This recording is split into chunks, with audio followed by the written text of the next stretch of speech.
"Welcome home," my neighbor said, hiding her grin. "Inside my luxury condo, a family lived. Your parents rented it to us," he smiled. "The scam, they used my name." Landing at Boston Logan International Airport felt amazing after that long, 13-hour flight from London Heathrow. My 3 months of training in London were done, and it was finally time to come home.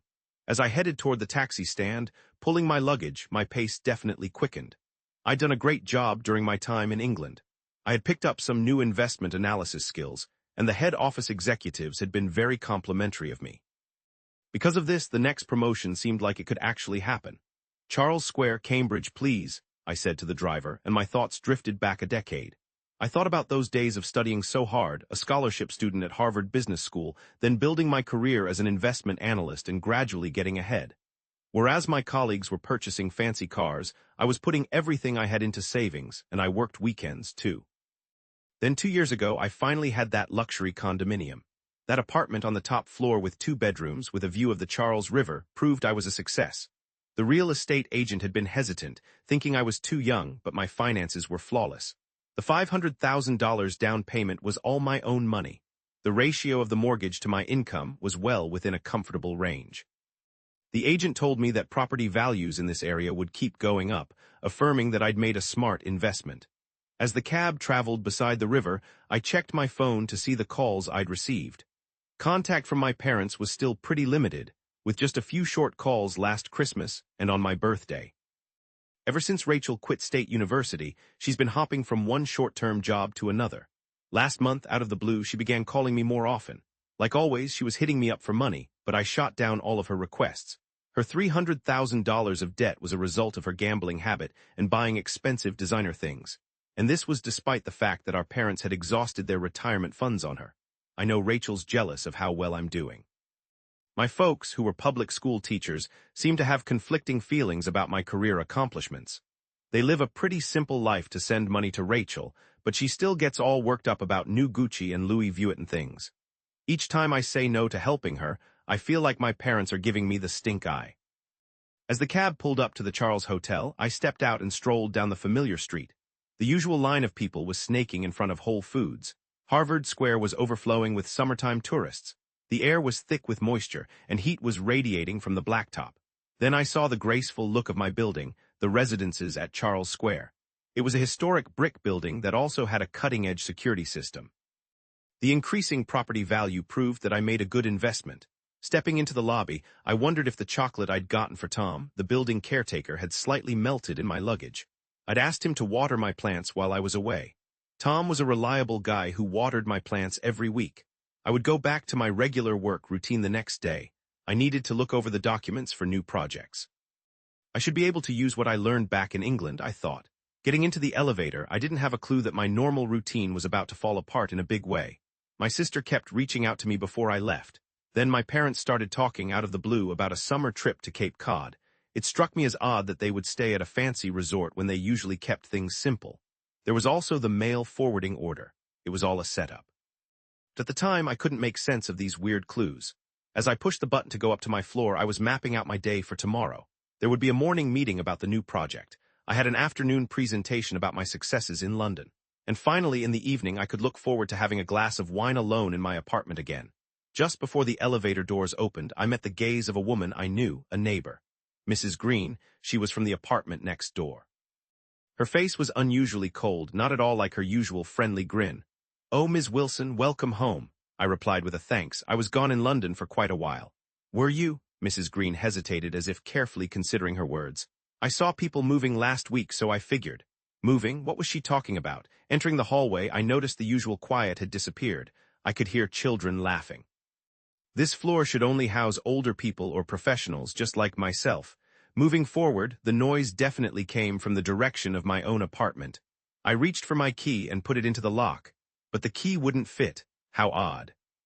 "This key is brand new," I made sure to double-check. "I can confirm this is * my apartment key without a doubt. It's the key I had used for the last 2 years, the one I always double-checked before I left. After I set my bag down, I took out my phone and dialed. I tried calling Tom, the building's caretaker, but there was no response. Suddenly, I could hear a woman speaking from inside my apartment. "Jake, are you done with your homework?" I heard a child's voice answer, almost mom. My pulse began to pound in my chest. I knew for a fact that this was asterisk my apartment, Unit 1507. It was on the top floor, a corner unit overlooking the Charles River. There was no way anyone could have been living there up until yesterday. I knocked on the door, my hands trembling. I could hear footsteps approaching the door, then the chain was removed. Then the door opened. A woman in her late 30s gave me a suspicious look. Peeking over her shoulder, I could see my living room. My white sofa was missing. Instead, there was a huge brown leather one. Family photos I'd never seen covered the walls. Even the plants, the artwork, everything was foreign to me. "Can I help you?" she asked, her voice laced with caution. "Excuse me, I'm calling the police," the woman stated, already reaching for her phone. Something inside of me broke. "This is my home," I yelled, my voice sounding hollow in the entryway. My hands were shaking, still gripping the handle of my suitcase tightly. "Ma'am, please calm down," said a tall man who had suddenly appeared. He wore a suit, so he was probably just home from work. He explained, "We are legally renting this apartment." The man then produced a document from his briefcase. It was a rental agreement dated just recently. I stared at the landlord's name, unable to look away. That signature had my name on it, but it definitely wasn't my handwriting. I was so shaken I could barely speak. "This is a scam," I stammered. "I'm Elizabeth Wilson, and this apartment is mine." The woman tugged at the man's arm, saying, "Sweetheart, should we actually get the cops involved?" I could tell someone had come out into the hallway, having heard me talking. I felt a combination of humiliation and fury bubbling up inside me. I decided, I'll be the one to call the police. Trying my best to keep it together, I stated, "This is clearly illegal entry." "Is that right?" the man responded with a cold tone. "In that case, let's show the police the official lease agreement." And these pictures, displayed on the man's phone, were images of my mom and dad with the couple. Everyone was smiling, looking friendly, like they'd known each other for years. The setting was very recognizable. It was the Cape Cod Resort Hotel. "We rented directly from your parents," the man said with unwavering certainty.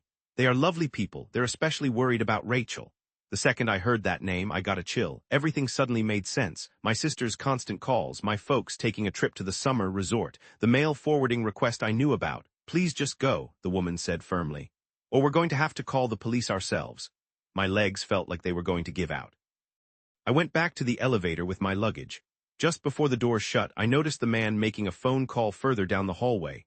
Once I was in the lobby, I at last got a call back from Tom. However, his tone wasn't as affable as it usually was. "Miss Wilson," he said, "I've received property management documents from your parents. Because this is a formal process, all I can say is..." The voice on the phone seemed to fade. That thick July air just intensified the feeling of heaviness. I hauled my bag, heading into the street as dusk settled in. People were just going about their routines as usual. Shaking, I called a law office while moving toward the Charles Hotel not far away. Everything scheduled for the following day was off. It hit me that this might be the ultimate showdown with my family. The morning in my Charles Hotel room hit me hard, as though facing some terrible dream. My unopened suitcase sat on the other bed. The souvenirs I'd purchased in London were inside, but they felt foreign to me. I got to Harrison and Partners, one of Boston's top real estate law firms, at 9 in the morning. The gorgeous, 10-story glass office building was something I'd seen many times. Still, I never envisioned myself coming here as a client. "This is a real predicament, Ms. Wilson," James Harrison, a senior partner, stated. He seemed to be in his 70s with a kind look on his face. "Documents related to my property already covered his desk. I've double-checked the property records, and there are definitely signs of a sale process." He peered at me over the top of his glasses. "However, there are a few confusing details, specifically concerning the power of attorney." I gasped. "Power of attorney?" "Yes. It appears your parents are empowered to handle real estate dealings on your behalf. There's a signature, but..." Mr. Harrison then laid out the documents in front of me. I saw my signature, no doubt, yet it was obviously fake. "That isn't my signature, I knew it." He pulled out a pen. I watched. "Would you mind showing me how you usually sign your name?" After I signed, he looked at them side by side, a blatant forgery. "Although there's a notary seal on it, this is really bad news." Outside the window, little boats bobbed on the Charles River gently. It seemed like a lovely summer day, but inside me I was completely furious. "Have you already talked to the police?" "Yes, I reported it last night, but I struggled to get the words out. They indicated it was more of a civil issue," they said. "That's typical," Harrison agreed, nodding. Everything seemed to follow the rules outwardly. "Still, this is definitely a scam. We'll contact the police ourselves." Over the next couple of hours, we got everything in order. The property was sold for $1.5 million. That was much less than it was actually worth. The buyer had the same name as the people renting the property right now. They planned on buying it all along, it seemed. "I'll get some investigators on this," Harrison told me. First, we should find your parents, though. I pulled out my phone. I dialed my parents' number one more time, still no answer. I looked at my sister's social media and found evidence of a lavish lifestyle. A new Gucci bag, for example. Dinners at really fancy restaurants. Photos taken at Cape Cod Beach. The dates of those posts perfectly matched my time in London. Let's go check your parents' house, too. I got a rental car and drove to my parents' home in western Massachusetts. It was a 2-hour drive. I passed the high school where my parents used to teach. The house felt abandoned. The mailbox overflowed with letters and the lawn was a mess. It was obvious no one had been there for quite a while. Mrs. Johnson, the neighbor, waved me over. "Elizabeth," she said, "I heard your parents moved to a beautiful vacation home. Rachel's with them too." My gut twisted. A vacation home? My parents never had money like that. On the drive back to the hotel, my sister finally called. "Sis, I know you're back from overseas," she said. Her tone felt wrong. Distant, like she was planning something. "Rachel, where are Mom and Dad?" I asked. "Don't fret," she chuckled. "They're having a wonderful vacation right now. Unlike you, they aren't constantly working." "Can you tell me about selling my house?" I asked. A pause hung in the air. "You need to ask Mom and Dad about that. It has nothing to do with me," she replied. The call cut off. That night, I got the initial update from the investigators. "Ms. Wilson, we found your parents. They're at Ocean View Terrace, a fancy resort in Cape Cod." It seemed they had booked for a significant time. I looked up the resort on the internet, an unbelievably expensive hotel with rooms costing over $1,000 a night. The cost would be many times what my parents used to make. "Also, we've got some security camera footage," the investigator continued. "Someone looking like your sister visits them often." Then he stopped, choosing his words carefully. "And they often eat with your current tenants," and the pieces fell into place. This felt like more than just a family's dishonesty. It was a carefully crafted scheme, a deception designed to get at my belongings. The following day, new information surfaced at Mr. Harrison's law office. "We've located the notary," he explained. "It seems he's an old friend of your mom and dad, and he just bought a new vacation place in Cape Cod." Outside, the summer rain started to come down. The Charles River looked as if it was being pricked by countless tiny needles. I made up my mind, gearing up for the task. "Please get the complaint ready," I requested. "You'll be taking legal action against your family." Harrison spoke slowly. "They're not my family anymore." My tone surprised even me. It came out sounding oddly composed. This represented property acquired over many years of hard work. Beyond that, the bond of trust had been destroyed. This was a level of betrayal that could never be fixed. While riding in the car on our way to Cape Cod, I studied the photographs the investigators had sent. My parents and sister, talking with the tenant family on the Ocean View Terrace property. They were popping champagne, seen at expensive restaurants, and enjoying a private beach, appearing like longtime pals. 30 minutes until we arrive," the driver announced. My lawyer, Sarah Martin, sat in the passenger seat. She's a smart lawyer specializing in fraud, and she worked closely with Harrison. Her briefcase held all the evidence gathered over the past week. "We've traced the money from the sale," Sarah said, spreading the paperwork in the car. $1.5 million initially went into the buyer's account, and then $500,000 went into your parents' new bank account. Okay, I was sitting there, and they used $300,000 to take care of my sister's financial problems. The rest of the money, about $700,000, went back into the tenant's account. I shut my eyes for a moment. Everything had worked out exactly how I'd planned it.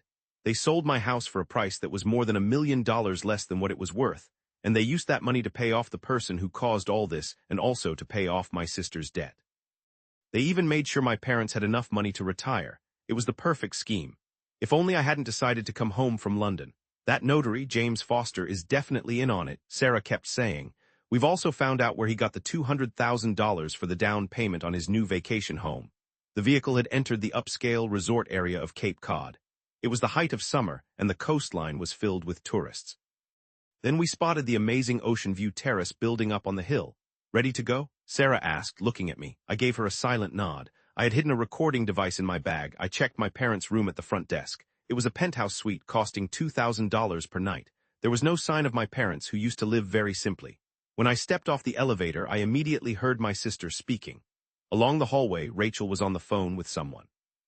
"Yes, that's right, don't worry. There's no way my sister could take us to court. We're all family after all." She noticed me and her face changed. She ended the call and tried to turn and get away.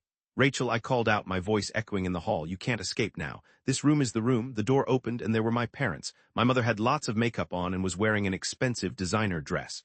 My dad had on golf clothes, which I'd never seen before. "Elizabeth," my mother's voice was shaky. "Why, let's have a conversation," I said quietly. Let's talk about everything. The living room of the apartment was expansive and the ocean stretched out before us. The family who lived there was present too. They seemed speechless when they saw me, the lawyer. I started, "We have all the proof of the deception. We also have statements from the people who helped you. If this becomes a criminal case, everyone could go to jail." My mother's face crumpled as she started to cry. "Elizabeth, you just don't grasp the situation. What am I missing?" My tone was sharper than I meant it to be. "Our retirement," my father interjected. "A teacher's salary won't be enough to support us." And my mother added, "Rachel's debts are piling up." She was at her breaking point. The collection agencies were really coming down hard on her. "So you sold my house," Rachel exclaimed. "My perfect Harvard graduate sister with her lucrative job. You never spared a thought for us." "Never cared about you," I raised my voice. "Who sent money every Christmas? Who tried to assist with your job search? I don't want your handouts. What did you want then? My life, my entire existence." The room went completely silent then. All I could hear was the sound of the ocean through the glass. Sarah said plainly, "All the money will be refunded. The property will be given back to you right away. If you refuse, we will not hesitate to bring criminal charges." The husband in the family rose to his feet. "We'll confess everything," he declared. "Rachel came up with this whole scheme." "Be quiet," Rachel yelled. I sighed. "Let's just finish this." It seemed like there was no need to be bound by the idea of family anymore. My parents appeared so much older. The fancy clothing and fancy hotel room just didn't fit them. "I want to say one more thing as your daughter," so I looked at my mother and father. "As educators, you must have talked to countless students about the need to be truthful. It's crazy that those same teachers tried to trick me out of what was mine." My mom started crying, and my dad just kept his head down. Rachel glared at me with pure hatred. Sarah pulled the paperwork out of her purse. "After signing the papers, everything would be settled. You'll have to give up all your rights and pay back anything you shouldn't have gotten." The sun was going down over the water outside. Once the documents were signed, my parents and Rachel wouldn't even glance my way. The people renting the apartment agreed to leave in 7 days. As I walked away, Mom shouted one final time, "Elizabeth, please forgive us." I didn't turn around. In the car driving away from the upscale place, Sarah softly remarked, "You were strong." I sighed and answered that it was true. "It's over now, though. I won't look back. In a week I would be back in my place near the Charles River. From that point I would begin my new life. This one would be just for me, and nobody else would mess with it." In December of 2024, when the first snow began to cover Boston, I went to court to hear the decision. For the defendant, Rachel Wilson, the court imposes a suspended sentence. The judge's words rang out in the quiet courtroom. My sister just sat there, head bowed, at the defense table. She was unrecognizable now, no longer haughty, but in a poorly made suit. James Wilson and Margaret Wilson, the defendants, were ordered by the court to jointly pay $1 million in compensation. The weight on my folks' shoulders seemed to increase even further. They'd already downsized from the lavish Cape Cod place to a modest apartment in the suburbs. My dad's retirement money would be used to cover the damages. I learned that my mom had found a part-time position. The accomplice's testimony made it clear that Rachel Wilson was the one behind the entire fraudulent scheme. The court decided that my parents' involvement was due to their overwhelming compassion for her. Sarah gave my hand a reassuring squeeze. Everything was going as we hoped it would. We intentionally wanted probation, so my sister, who refused the settlement, wouldn't have to go to jail. Instead, we got some economic penalties. This was as good as it was going to get. As I was heading out of the courtroom, my sister called out to me one final time. My sister, her voice shaking like it used to when she was just a kid. "I got a night cleaning job now. I'll pay back whatever I can slowly." Turning back to her, I witnessed real remorse in her eyes for the very first time. But it was too late. Her Instagram account had already been taken down, with all the evidence of her luxurious lifestyle gone. Our parents' house had changed considerably, too. They started selling their old furniture bit by bit, starting a more basic existence. Those who never acknowledged my efforts are now painfully aware of their value. My mom, Elizabeth, kept saying she was sorry on the phone over and over. "I never really grasped how you felt. I saw how hard you strived every single day to create the life that we," but I wouldn't see them face to face. I sent back letters every now and then, still sealed. Come the start of the new year, I was back in my apartment along the Charles River. I had to deal with the messes left by the previous renters, picking out new furniture, and basically rebuilding my space from scratch. This whole thing felt like a fresh start, a symbolic beginning. At my job, the accomplishments I had in England were acknowledged, and I got promoted again. I faced new challenges as a senior analyst, focusing on Asian markets. I buried myself in my work, like I was trying to catch up for all the time I lost dealing with my family. My boss told me I'd been taking a really assertive approach lately. Honestly, I felt I could finally take risks that I would have avoided before. Maybe losing my family made me less afraid of things. As spring arrived and the boats were back on the Charles River, I came to a new realization. By severing ties with my parents and sister, I had actually developed a deeper connection to my own existence. Tom, the building's caretaker, had become quite fond of me. He said, "Miss Wilson, I'm truly sorry for what you went through back then," and he never skipped a week of taking care of the plants, yet I really admired your strength. So many other people might have crumbled in the face of a family issue. Mrs. Grin, the lady next door, had also become friendlier. She said, after listening to my story, that she'd been rethinking her own relationship with her daughters very quietly. Having family ties doesn't automatically mean you have to excuse everything. At times, boundaries are absolutely essential. I could watch the Charles River continue its flow from my apartment. That scene used to symbolize the culmination of a decade's worth of hard work. Now, though, it signifies something deeper to me. It evolved into a cherished sight that reminded me of the resolve I needed to stick to my beliefs and always opt for what's right. Occasionally, I'd receive communications from my sister. I knew she was involved in recovery programs, gradually improving her situation. It seemed our parents were attempting to discover a new way of life amid their humble circumstances, but I'm not going to dwell on the past any longer. This isn't me feeling remorse, but a sense of unwavering resolve. In place of my family, I have found myself.